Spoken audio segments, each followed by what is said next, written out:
I was crouched behind a Humvee, sweating through my gear, bullets still echoing in the distance, when my wife called and told me she was 5 months pregnant. Not 3 months. Not barely showing. 5 months pregnant. While I'd been gone for 8. I just stared at the screen, face blank, heart already numb. I didn't say a word, not because I was confused, but because I did the math. And the math didn't lie. Let me back up. I'm Eli Sullivan. I'm 28, on my second deployment, and I've been married for just over 4 years. I joined the Army young, fresh out of high school. Thought I was built for it. Discipline, grit, sense of purpose. First deployment wasn't easy, but I made it home in one piece. Even got to be there when my son Timothy was born. He's 2 now. Maya, my wife, has been with me since boot camp. We met before I even finished basic. She wrote me letters, said all the right things. While other guys were getting Dear John breakup letters halfway through training, I got love notes with hearts drawn in the corners. I thought I'd lucked out. Now I know I was just the long-term investment plan. We got married fast, like a lot of soldiers do. Everyone's high on adrenaline and ego, thinking they're different. That their relationship will be the one that makes it. Drill sergeants always warned us. Don't marry your high school sweetheart in basic. You'll get cheated on faster than you can polish your boots. I remember Staff Sergeant Daniels saying it straight up, you'll be out here eating sand while she's back home in someone else's bed. I laughed at that have listened. Fast forward a few years. We've got a kid. Mortgage. Government benefits. Social media posts about Army wife life. Maya loved the attention. I mean, loved it. She had a whole Instagram dedicated to it. Pictures of folded flags, throwback pics of me in uniform, and endless posts about sacrificing for love. What she didn't post was how often she complained about me being gone, or how many times she said things like, well, I didn't sign up to be a single mom. No, she didn't. She signed up for a military check and a wedding hashtag. Fast forward to my next tour. This deployment was supposed to be 12 months. I'd been gone 8 already when she called. Things had been distant for a while. She used to call every few days, then once a week, then barely at all. At first, she blamed the time zones. Then Timmy being sick. Then just exhausted. I gave her space. Figured she was tired. Figured it was hard. But when that call came through on a Thursday afternoon, signal barely holding, I knew something was off the second I saw her face. No smile. No Timmy in the background. Just her, eyes puffy, arms crossed like she was about to deliver news I wouldn't like. Which, yeah, understatement of the year. She looked into the camera and said, flat voice, I'm pregnant. My heart dropped. Then she added, 5 months. And right there, boom. Any doubt I had? Gone. I'd been gone for 8 months. As in no physical contact. As in 0 chance. So either I'm the new Messiah or someone else's swim team made it past her defense line. And yeah, I know exactly when I left. Soldiers don't forget that stuff. I flew out of Fort Bliss on January 3rd. She got pregnant in April, while I was eating sand and dodging IEDs. She kept staring at me, waiting for a reaction. I didn't give her one. Just kept my face cold, unreadable. My silence must have messed with her because her tone changed fast. That's all you have to say? You're not excited? I just told you we're having another baby and you're just staring? I stayed silent, not because I was shocked, but because if I opened my mouth, I was going to say something I couldn't take back.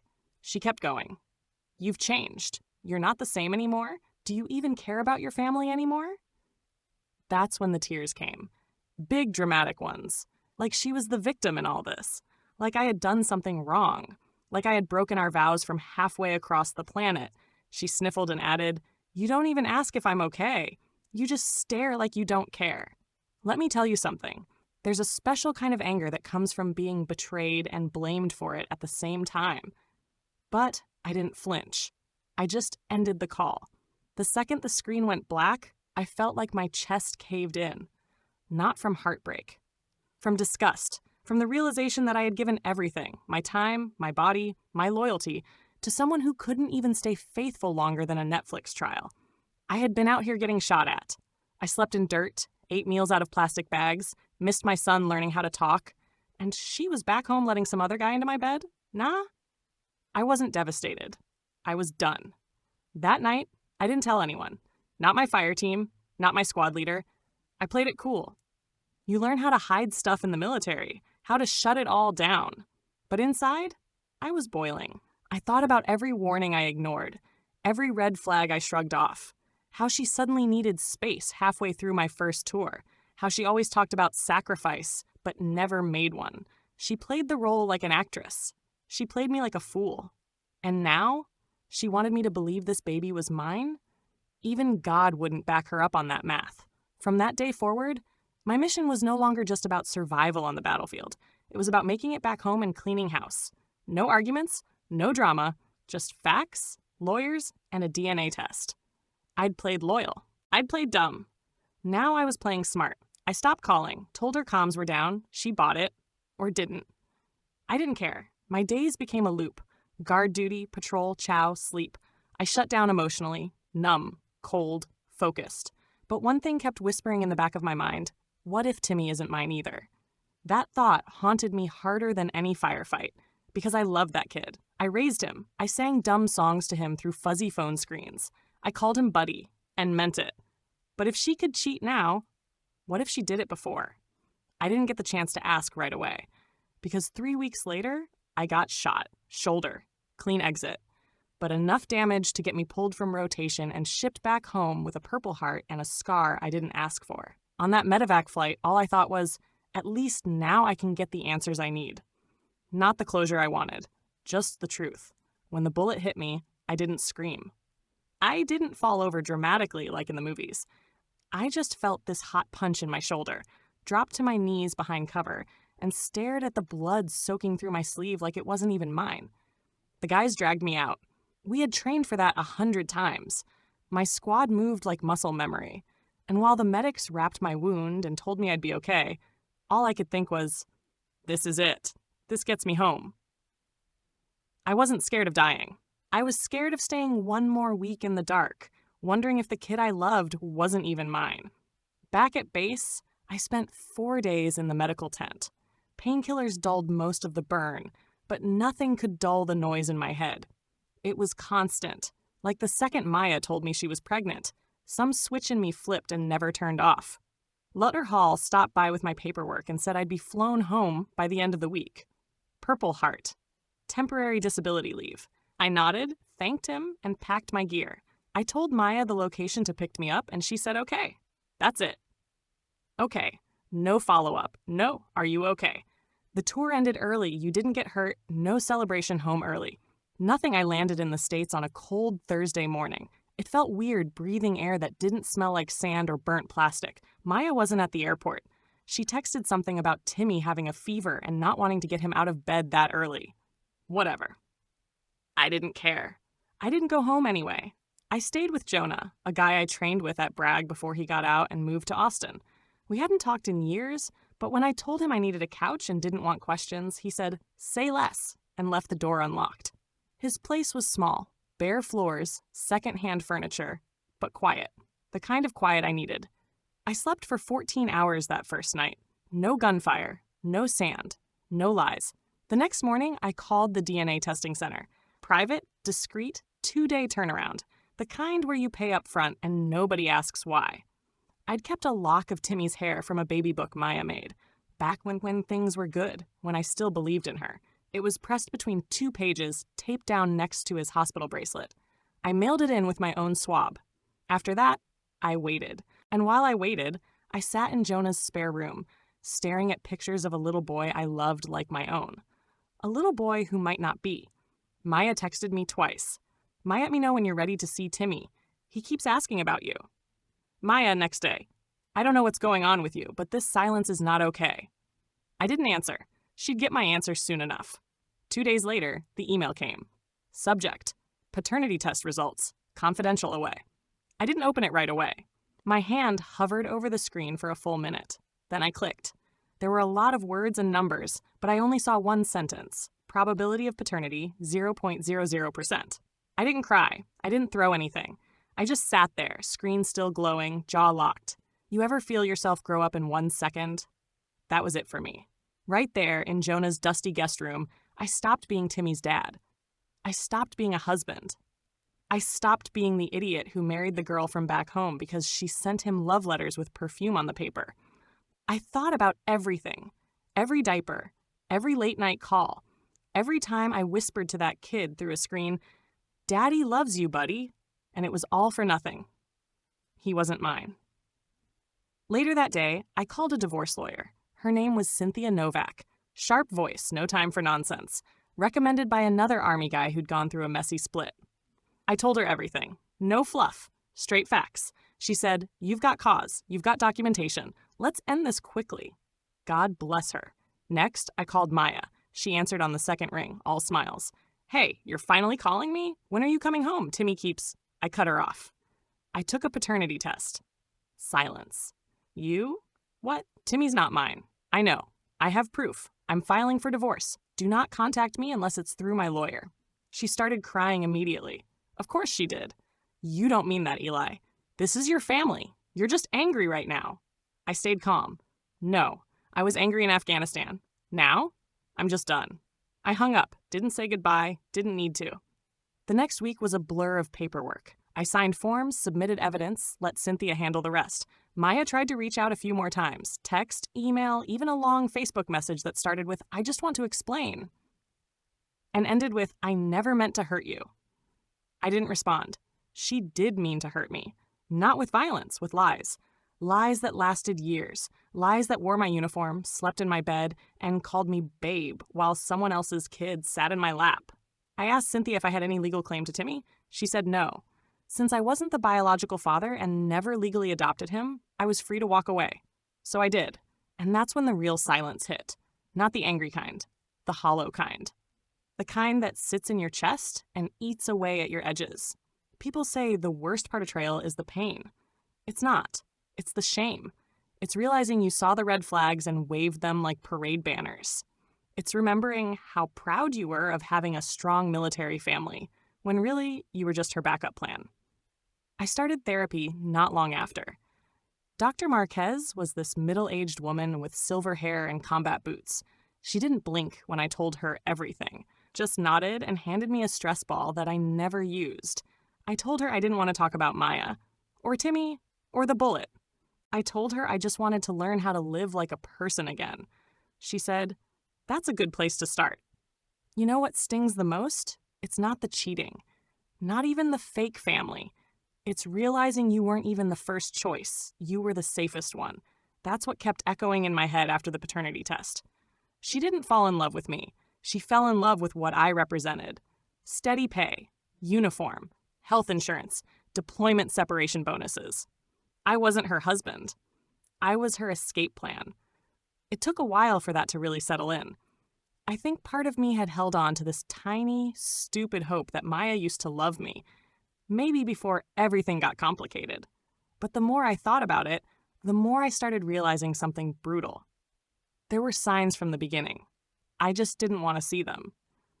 Back in basic, we'd barely known each other 3 months before we got married. She had this sweet girl-next-door energy, told me she'd wait for me no matter what. She wore my hoodie like it was armor, wrote me letters like she was living in a romance novel. I remember watching other guys tear open breakup letters during mail call, those infamous Dear John notes. Guys would read 2 lines, crush the paper, and chuck it across the barracks. Me? I never got one. I thought it meant I'd won some kind of loyalty lottery. Looking back, I didn't get a Dear John because Maya wasn't going anywhere. She was securing her position. She came to graduation with a fake little tear in her eye, already planning the wedding in her head. Told me she didn't want to wait, that when you know, you know. I was 22, green as hell, and proud of every stripe on my sleeve. She said the uniform made her feel safe, that I made her feel safe. Of course I wanted to believe that. But she didn't love me. She loved the idea of me. There's a big difference. After we got married, things felt fine at first. She played the army wife role like she was auditioning for a TV drama. Posted selfies in my PT shirts. Called herself Mrs. Sullivan in cursive over pictures of our sonogram. Her whole identity became being the wife of a soldier. But I started noticing something strange. Whenever I was gone, even just field training, she stopped responding as quickly. Messages got shorter. Phone calls were full of silence.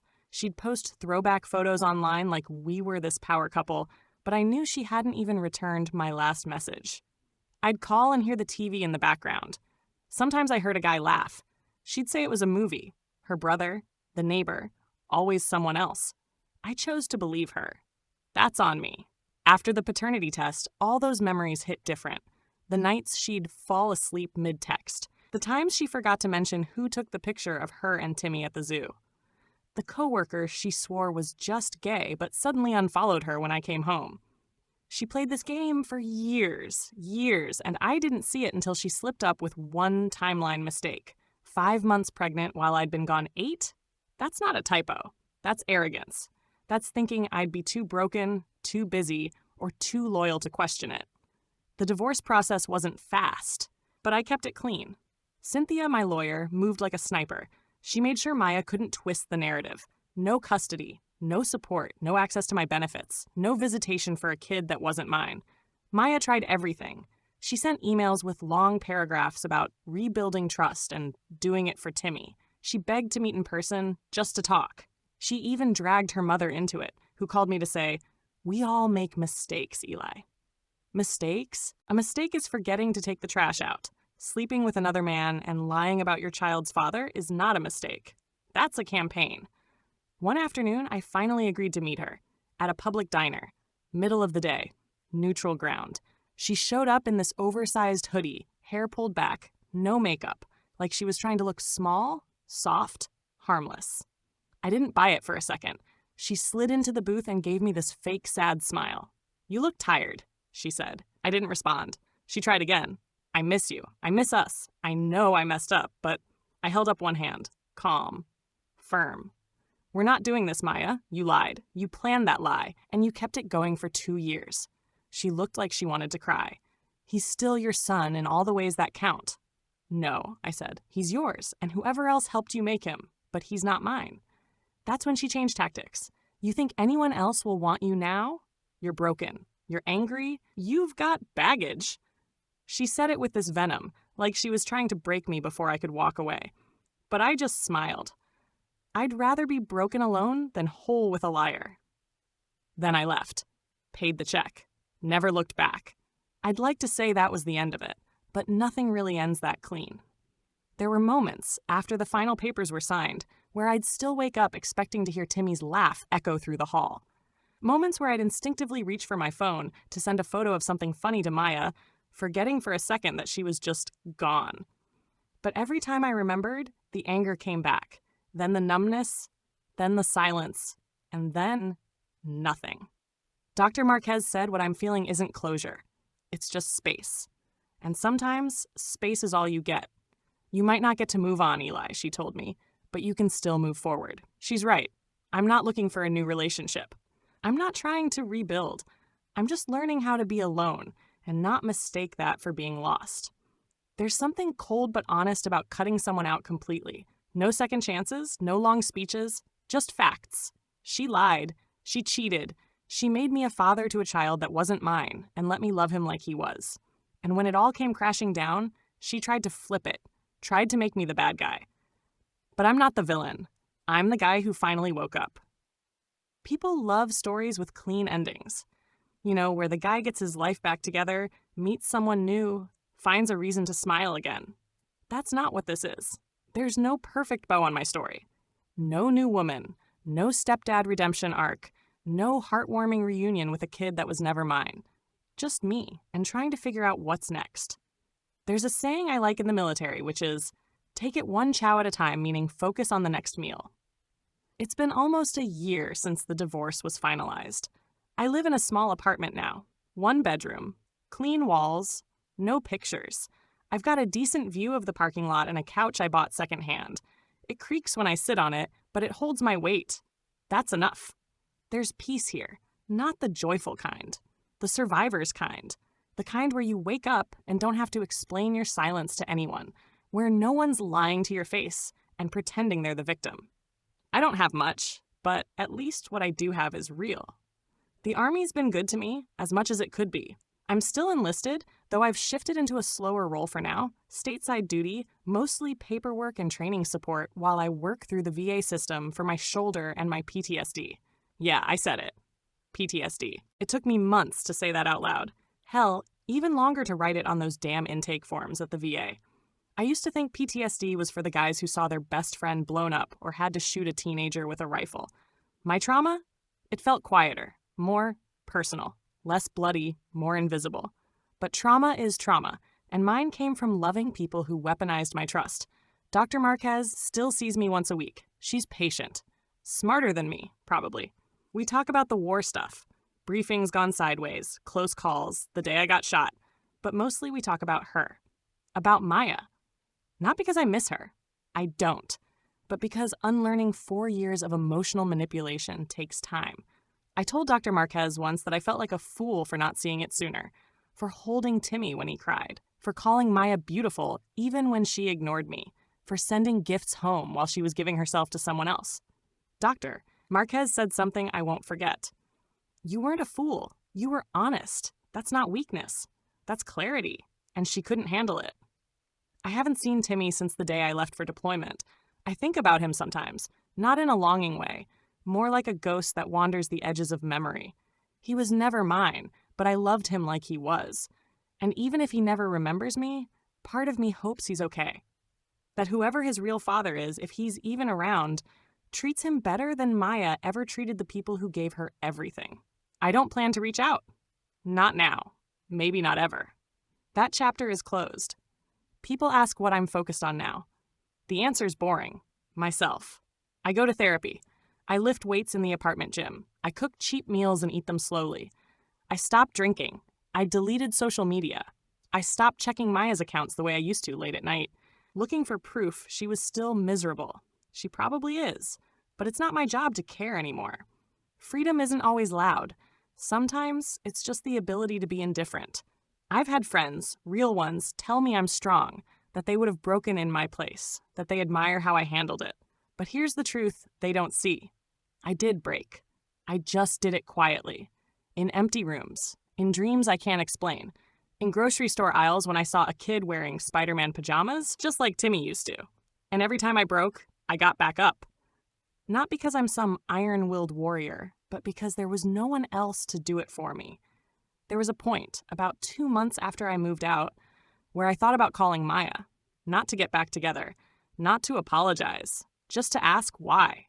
But I already knew the answer. She did it because she could. Because I was gone.